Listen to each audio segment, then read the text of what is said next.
Pues muy buenas tardes para todas y todos ustedes. Es un motivo de satisfacción para un servidor y desde luego para las instituciones que estamos organizando este cuarto Seminario Internacional de Derechos Humanos y Cultura Constitucional, encontrarnos en este recinto congresional. Agradezco de manera muy particular a las autoridades de nuestro Parlamento local, empezando por nuestro anfitrión, el licenciado David Gerardo Enríquez Díaz, quien ha hecho posible que este evento tenga verificativo esta tarde. Muchas gracias de igual manera a los distintos representantes de las instituciones organizadoras, el maestro Carlos Sergio Quiñones, director del Instituto de Investigaciones Jurídicas de la Universidad Juárez, el licenciado Gustavo Gamero, presidente de la Barra Mexicana del Colegio de Abogados, los representantes de los cuerpos académicos, uno consolidado, otro en consolidación, aspectos constitucionales de la reforma del Estado mexicano y aspectos avanzados de los derechos humanos, y de la División de Estudios del Posgrado de Investigación de nuestra Facultad de Derecho y Ciencias Políticas.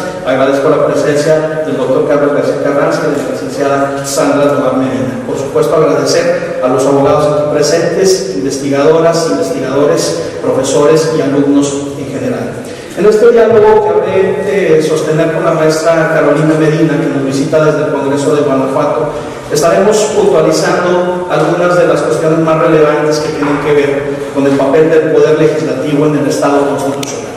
Cuando nosotros referimos al Estado constitucional como un modelo de Estado en el cual de alguna u otra manera están contenidas las aspiraciones jurídicas, políticas de nuestros distintos tiempos, pues sin duda alguna que solemos asociar este nuevo paradigma con el papel particularmente del juez constitucional, quien a través de un diálogo jurisprudencial que efectúa con sus pares a nivel local, nacional y supranacional, ha efectuado algunos de los desarrollos más consistentes del propio Estado constitucional. Pero ¿significa esto que el Estado constitucional es un terreno vedado para el administrador público o para el legislador? Me parece que no es así, todo lo contrario. Tanto el Poder Ejecutivo como el Poder Legislativo tienen un papel de inusitada preponderancia cuando hablamos del moderno Estado constitucional. Y en esta tarde queremos centrarnos, pues, la maestra Medina y un servidor, en el papel que tiene el Poder Legislativo del Estado Constitucional, para lo cual yo brindaré en los próximos minutos algunas generalidades sobre esta temática. Y la maestra nos habrá de ilustrar con un tema que ha estado en boga en los parlamentos a nivel internacional, pero del cual desafortunadamente en México tenemos muy pocos desarrollos y que tiene que ver con la evaluación ex post de la ley, es decir, un mecanismo de deliberación democrática, un mecanismo de rendición de cuentas en donde los propios congresos evalúan la forma en que inciden las leyes en la sociedad, para lo cual, como decíamos, a nivel internacional ya ha habido desarrollos consistentes en este sentido, pero hoy en día en México el Congreso de Guanajuato es el único congreso local que cuenta con una unidad de seguimiento legislativo en el tema de la evaluación de la ley, de la evaluación ex post. Y la maestra Medina nos habrá de compartir, pues, la experiencia de Guanajuato, y estoy seguro que podremos replicar aquí en Durango, y que esto sea, pues, el germen, que sea la semilla de algo más grande que podemos hacer en el ámbito de los congresos locales de las entidades federativas mexicanas. Pero eso ya le corresponderá en un momento más a la maestra Carolina. Yo, como les decía, quiero llamar su atención sobre algunos tópicos, algunas líneas generales de análisis que tienen que ver con el rol, con el papel que tiene el Poder Legislativo en el Estado constitucional. Y este es un papel en el cual estamos inmersos absolutamente todos. No es algo que le corresponda nada más a los diputados, a los senadores, a los trabajadores de nuestros parlamentos, sino que los ciudadanos, los investigadores, los académicos, todos debemos estar inmersos en esta lógica del Estado constitucional y en observar de qué manera se ha hecho o se ha dejado de hacer lo suficiente para avanzar hacia el Estado constitucional con una óptica parlamentaria. Porque, como le decíamos al inicio de esta charla, es en el ámbito del Poder Judicial donde ha reposado una buena parte de esta dinámica, y pareciera ser que el administrador público, pareciera ser que el parlamentario, que el congresista simplemente se aleja de los retos, de los desafíos que es necesario afrontar con entereza y con templanza para avanzar de manera decidida hacia el Estado constitucional. Habida cuenta de que el mexicano es un Estado constitucional emergente que, por supuesto, también tiene múltiples y muy variadas cuestiones, circunstancias de posibilidad que es necesario señalar. La representación política, como bien sabemos, se encuentra en crisis, y esto no es un fenómeno privativo de México, sino que es una situación lamentablemente compartida por los distintos países del orden. Hay una crisis de representación extendida a nivel global, por virtud de la cual hay una desconexión profunda entre el representante y el representado. Esta es una cuestión que ha erosionado los procesos de transición a la democracia común mexicana y que desafortunadamente también han incidido en otras ópticas del quehacer público. En este sentido, esta crisis de representación ha sido objeto de análisis de múltiples estudiosos, tanto del derecho constitucional, pero también de la ciencia política y de las ciencias sociales en general. Me permito compartirles que hace un par de meses estuve junto con el doctor Raúl Montoya Zamora, aquí presente, y el doctor Miguel Ángel Rodríguez Vázquez en el Instituto de Investigaciones Jurídicas de la UNAM, en una jornada preparatoria para el Congreso Iberoamericano de Derecho Constitucional, al cual vamos a asistir el próximo mes de mayo como miembros de la sección mexicana del Instituto Iberoamericano de Derecho Constitucional. En esta jornada preparatoria, entre otras cuestiones, se habló de las temáticas que cada uno de los investigadores ahí presentes habríamos de abordar y de exponer. Y dentro de las líneas generales de investigación del Congreso, una de ellas precisamente era la crisis de la representación. No me dejarán mentir ni el distinguido doctor Montoya ni el distinguido doctor Rodríguez Vázquez, en el sentido de que 6 o 7 de cada 10 ponencias de las que se abordaron preliminarmente ahí en el Instituto de Investigaciones Jurídicas de la UNAM, en el aula Guillermo Corriz Margadán, versaban sobre el tópico de la crisis de la representación política. Esto nos habla pues de cómo llama poderosamente la atención para el estudioso del derecho constitucional, pero en general para el ciudadano, esta crisis de representación.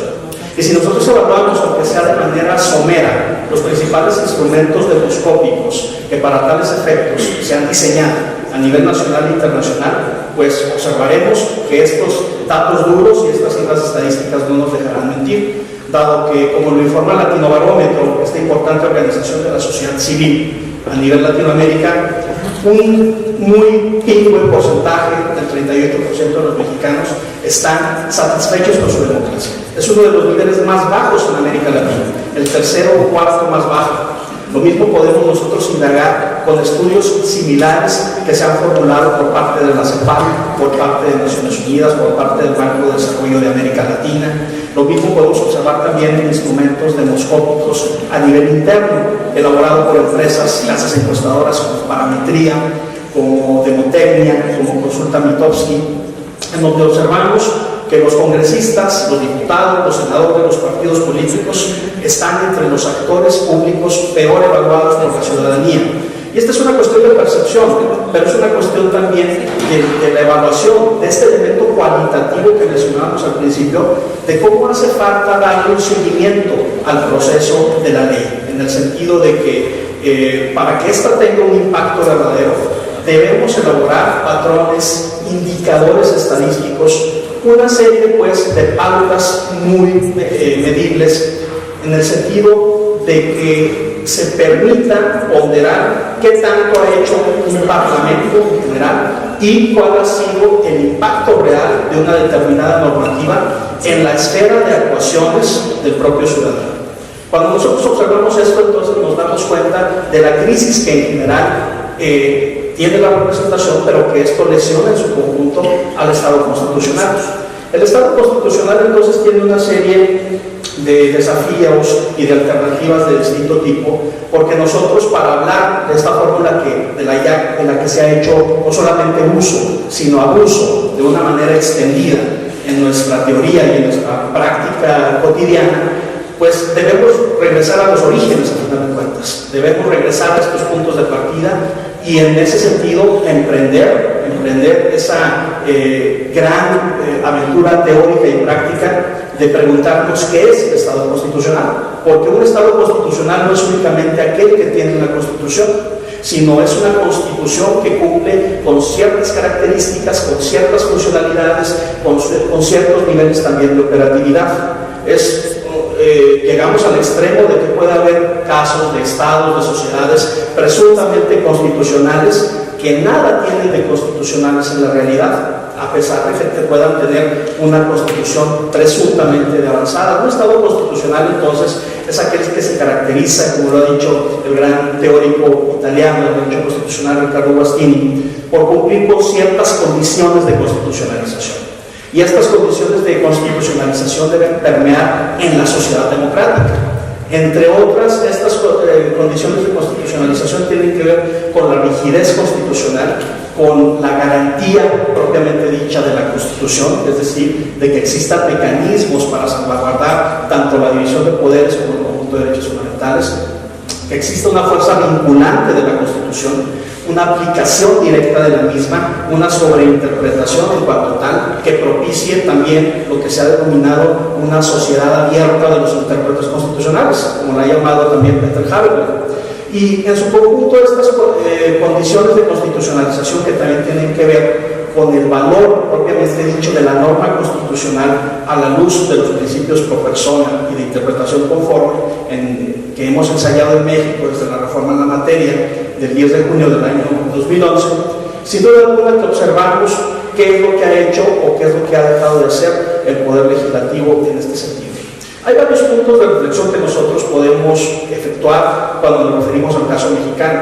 Uno de ellos lo estamos viviendo en estos momentos con las primeras reformas constitucionales emprendidas en la gestión presidencial de Andrés Manuel López Obrador. Esto no es, escribía hace poco un artículo en el Sol de Durango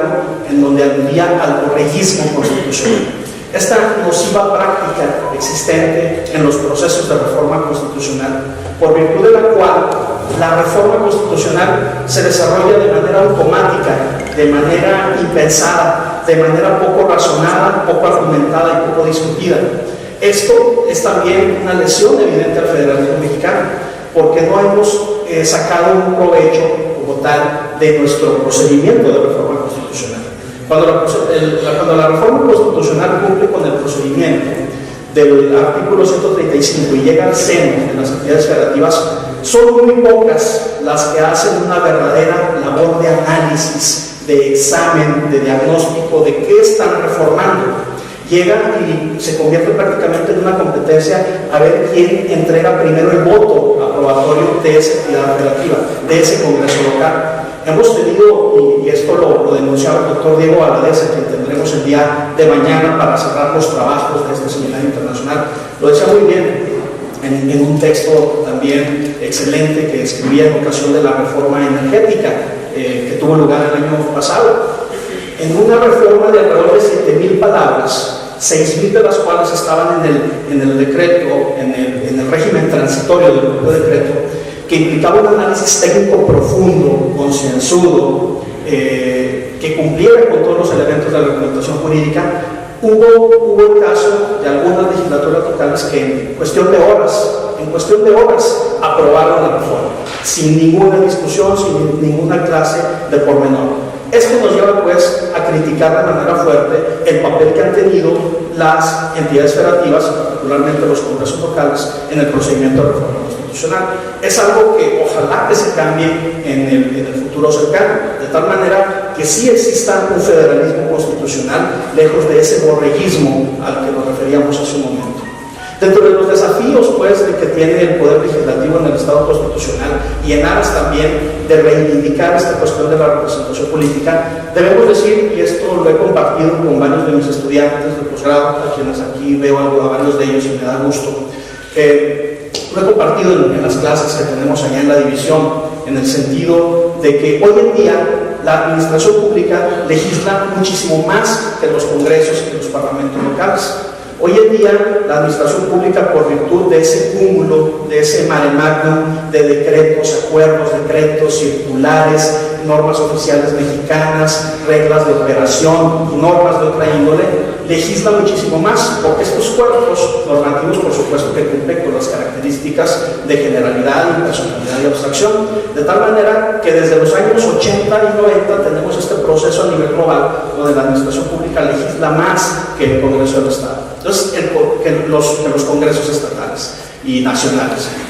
El Congreso entonces se aboca a otro tipo de funciones que son acerca de las cuales debemos reflexionar en el contexto del Estado constitucional. El tema de la representación política, que ya aludíamos, el tema de lograr esta vinculación perdida con la ciudadanía. Una de las grandes discusiones, si ustedes recuerdan, previo a que se introdujera la elección consecutiva con rango constitucional en México, tenía que ver con los pros y contras de dicha figura, en donde se criticaba sumamente el papel que tenían los legisladores, habida cuenta de que una vez que obtenían el voto, el sufragio popular, rara vez regresaban a sus distritos, rara vez regresaban a efectuar ejercicios de deliberación y de interlocución con los ciudadanos, de tal manera que la reelección, bien entendida, bien encausada, es un mecanismo de rendición de cuentas, en donde se premia al buen legislador o se castiga al mal legislador. Entender y dimensionar muy bien una figura como la reelección, sin duda que es otro desafío de enormes importancias cuando hablamos del rol del Poder Legislativo en el Estado constitucional. Si de acuerdo con Guastini, uno de los últimos puntos que tiene que ver con la constitucionalización de los ordenamientos jurídicos es la fuerza que tiene la Constitución sobre las relaciones políticas, sin duda alguna que esto también debe ponerse sobre la mesa de análisis. Las mesas parlamentarias son tribunas, a final de cuentas, en las cuales se procesan, en las cuales se encausan los grandes asuntos públicos. De tal manera que los parlamentos, en este sentido, deben ser eso: instancias de procesamiento de las diferencias e instancias que propicien también un diálogo frontal, certero, entre los ciudadanos y, en este caso, los parlamentarios. Es otro de los desafíos que se inscriben en esta lógica del Estado constitucional, considerando la siesta constitucional a la que por mucho tiempo acudimos en México hasta el año 1997, en el cual, como bien sabemos, por vez primera perdió la mayoría absoluta en la Cámara de Diputados el Partido Revolucionario Institucional. Y este proceso tanto ralentizado se ha reproducido en el ámbito de la periferia, donde los congresos locales empiezan a despertar y ser verdaderamente centros de deliberación política, porque con anterioridad fueron únicamente apéndices de los gobiernos estatales en turno. Hoy en día, y ya en la era de la alternancia, ya en la era de los gobiernos divididos, ya en la era de una ciudadanía que, aunque incipiente, ha avanzado a conseguir estadios más certeros de involucramiento en la vida pública, pues sin duda alguna que ya tenemos congresos mucho más funcionales y mucho más democráticos. Pero esto también tiene su propia incidencia, ¿sí? Porque también, como lo ha dicho Latinobarómetro, como lo ha dicho, nos referíamos a la CEPAL, a la Organización de las Naciones Unidas, la satisfacción de los mexicanos con la democracia en realidad es muy pobre. Y si hacemos un análisis todavía a mayor profundidad en el ámbito de las entidades federativas mexicanas, pues nos encontraremos con resultados también poco halagüeños. En este sentido, debemos observar y debemos practicar la democracia en su vertiente de calidad, tal y como ha sostenido también Leonardo Morlino, uno de los grandes teóricos de la democracia contemporánea, de lo cual no queremos enfatizar el aspecto teórico para que no se lleve a la práctica, todo lo contrario. De lo que se trata es de aplicar la Constitución, de lo que se trata es de aplicar el conjunto de nuestros derechos fundamentales, de lo que se trata es de aplicar nuestras libertades públicas y el cúmulo de decisiones políticas fundamentales que están insertas en la propia Constitución. Entonces, estos elementos, las dimensiones de calidad, las condiciones de variación de una democracia propiamente dicha, pues entonces nos lleva a tener en cuenta aspectos como la reciprocidad, aspectos también como la rendición de cuentas, como una efectiva materialización de los derechos políticos y de las libertades públicas en general, y en cómo pues los congresos también deben funcionar como centros de despresurización ciudadana, en el sentido de que las demandas precisamente que se vierten en el día a día y en donde el Congreso, ya lo dijimos, no únicamente elabora normas, sino también emite puntos de acuerdo, emite pronunciamientos oficiales, tiene facultades que son formalmente legislativas, pero materialmente jurisdiccionales o administrativas o ejecutivas. Y en este sentido es muy importante observar qué elementos cualitativos podemos nosotros emplear para que el Estado constitucional efectivamente pueda tener un rol mucho más activo del Poder Legislativo. Ya nos referíamos a la evaluación ex post de la ley, tema del que hablará con mayor profundidad la maestra Carolina, pero sin duda alguna otros puntos que debemos observar nosotros, ya lo decíamos. La racionalización de la reforma constitucional es un tema que no puede desprenderse de modo alguno. El verdadero proceso de deliberación en temas de gran calado que tiene que darse pues, a partir de lo que haga o de lo que deje de hacer un parlamento, y de cómo, si están representadas las demandas y los intereses legítimos de una colectividad en un parlamento, pues sin duda alguna que los procesos que se emprendan al interior de este recinto congresional deben ser de la mayor importancia. Un Estado constitucional entonces también se caracteriza por la sujeción al imperio de la ley y se caracteriza por la supremacía sí de la Constitución, pero por supuesto del cúmulo de derechos fundamentales. Y en este sentido los parlamentos tienen que predicar con el ejemplo. Si hablamos de una sujeción al imperio de la ley, al Estado de Derecho y de la construcción de una cultura de la legalidad, pero sobre todo de una cultura jurídica, una cultura de derechos fundamentales, y el tema que nos atañe en este seminario, que es una cultura constitucional mucho más amplia, pues sin duda alguna que prédica y práctica van de la mano. Deben entonces predicar con el ejemplo de los parlamentos y ser los primeros que cumplan con las disposiciones normativas. ¿Qué ha sucedido con algunas de las reformas más trascendentes de los últimos años en materia civil, por ejemplo, y familiar? ¿Qué ha sucedido también con la reforma laboral pendiente? ¿Qué ha sucedido con tópicos de la mayor relevancia en donde hemos acudido a un proceso de omisión tajante y palmaria por parte del Congreso de la Unión, que ha obligado a que la Suprema Corte emita criterios orientadores en ese sentido? De lo que nos habla es del activismo sí de nuestra Suprema Corte, pero por supuesto de cómo el Poder Legislativo no ha cumplido con su parte cuando hablamos del paradigma del Estado constitucional.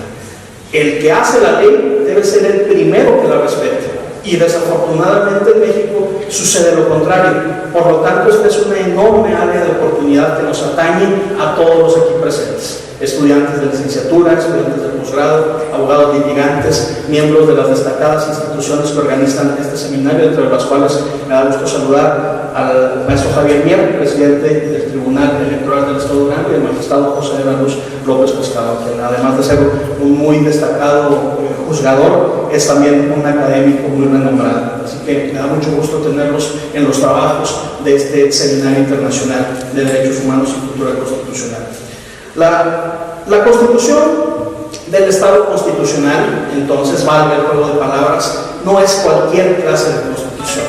Es una constitución que se caracteriza por su textura abierta, es una constitución que se caracteriza por entenderse a manera de principios constitucionales, que los exégetas, los hermeneutas, pues evidentemente no son los jueces, ya lo decíamos también al inicio. Buena parte de la lógica del Estado constitucional descansa en esa aspiración de contar con una sociedad abierta de los intérpretes constitucionales. Pero ¿qué sucede con la enmarañada y con la llena de recovecos legislación mexicana en el ámbito parlamentario? Sin duda alguna que también ahí tenemos otra desconexión. Y no digamos nuestra desaseada, desafortunadamente, en ese sentido lo decimos, Constitución mexicana, que a 102 años de su promulgación, desafortunadamente es un documento que no cuenta con la sistematización suficiente, que no cuenta con un rigor metodológico, con una adecuada técnica constitucional, y que está lejos de ser pues un producto coherente. Todo lo contrario, pululan en materia constitucional en México las más variadas antinomias, lagunas, vaguedades que son susceptibles pues, de esta interpretación. Pero, ¿qué sucede con reformas constitucionales tan poco inteligibles, como ya decíamos, y recurriendo a don Diego Valadez, la reforma energética, que en los regímenes transitorios han suscitado, de nuevo acudiendo a las palabras de este destacado constitucionalista, técnicas para el engaño y el ocultamiento, como sucedió precisamente con ese régimen de la régimen transitorio de la reforma energética?